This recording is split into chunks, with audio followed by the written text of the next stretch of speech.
The Storytel e-reader features a 6-inch e-ink carded display and a resolution of 1024 by 768. It is a touchscreen and page turn keys. It is powered by an IMX6 single-core 1 GHz processor, has 8 gigs of internal memory, and 512 MB of RAM. This e-reader is primarily geared towards the Nordic countries, and so it doesn't really have like an English UI, but I know a little bit of Swedish, so we'll be able to give you a tour of the device. This is all of the books that you have said that you wanted to download, and we only have 2 that are download, one's not, but you can actually see all the books that are actually available on Resonant Memory on your e-reader. If you click here, this is the book that you are in the process of reading. If you click on the magnifying glass, it's actually for the store. So by default, it takes you to here, and you can look at like the top books here.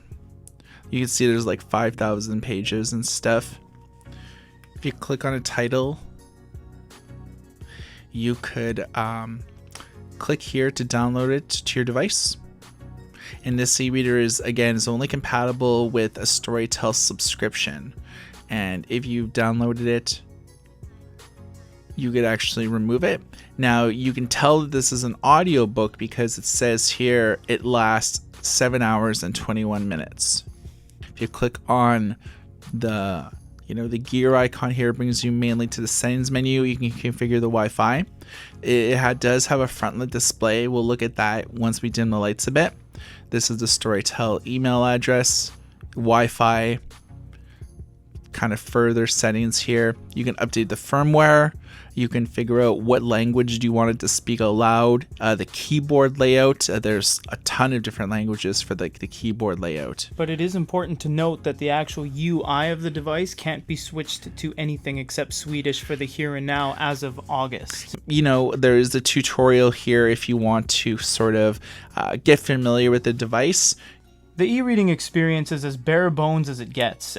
So bare bones that you can't even actually swipe to turn pages. You have to press the side, left or right respectively, or press the physical page turn thumbnail buttons here to change pages. You can't press and hold the page turn button to swipe through a whole bunch of pages, but there's a little bit of a hack here. If there's too much staining on your screen and you haven't had a refresh in a while, you can actually press and hold this for about 3 seconds and it triggers a refresh, so that's really cool. Pressing on the center opens up a very simplified menu system. You have the light, which we'll show you at the end of the video. You have fonts, which is the line spacing, the text size, and some super Swedish fonts here, including Open Dyslexic. That's basically where it ends with that. And then you have the table of contents right here, and you also have sync bookmarks up top. You can't do any long presses, you can't do any notes or highlights. It's very bare bones. So we're looking at the glow light here. You can press the button to, if you long press, it turns the glow light on or off. If you single press in the book, it actually opens the menu here, which you can then press the sunlight and adjust the glow light accordingly, or ljusterstryka.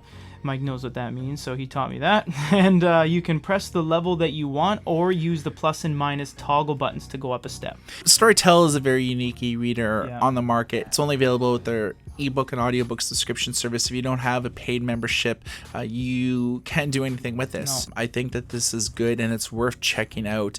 You are getting a ton of value, so you are saving a tremendous amount on ebooks and audiobooks if you're a serious reader. So if you read a lot, this is a great tool. So for goodereader.com, my name is Michael. This is Peter. Everybody take care.